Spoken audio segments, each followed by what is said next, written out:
মিলেছে মনে মন, তাতে হয়েছে বলো কি?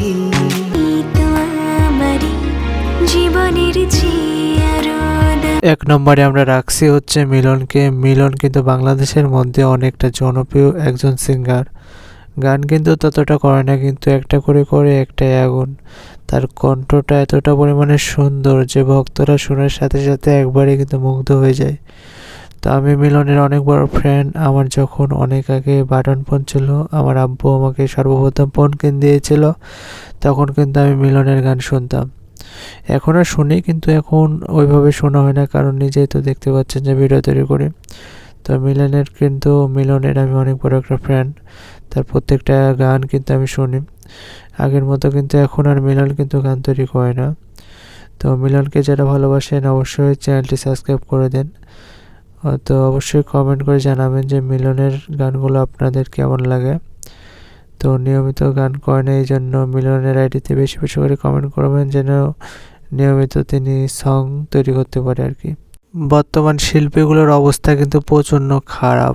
কণ্ঠ তো ভালোই না, আবার আলতু ফালতু সব ভিডিও তৈরি করে। পৃথিবীতে হাজার হাজার সিঙ্গারের মধ্যে আমি কিন্তু মিলনের অনেক বড় একটা ফ্যান।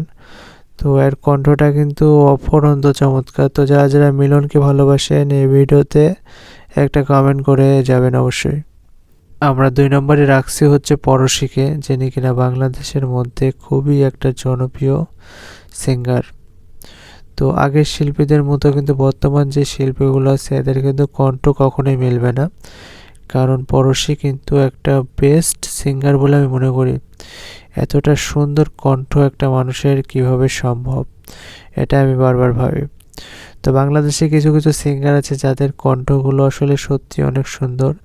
তো বিভিন্ন ফিল্ম টিলিমে আসলে তাদের গানগুলো রিলিজ হলেই কিন্তু অনেক ভালো লাগে। তো পরশের গান কেমন লাগে? তো এই গানটি ছিল হচ্ছে লক্ষ্মী সোনা আদর করে দিচ্ছি তোকে। তো গানটি এতটা পরিমাণে মধুর, শুধু এটা না, প্রত্যেকটা গান কিন্তু অনেক মধুর পরশীর। তো যারা যারা পরশীকে ভালোবাসেন অবশ্যই একটা কমেন্ট করে যাবেন। তো এই ভিডিওতে কিন্তু আমি দুজনকে নিয়ে আলোচনা করেছি। এক হচ্ছে মিলন, 2 হচ্ছে পরশী। তো দুজনের মধ্যে কে বেশি জনপ্রিয় অবশ্যই কমেন্টে জানাই যাবেন। আজকের মধ্যে এতটুকু।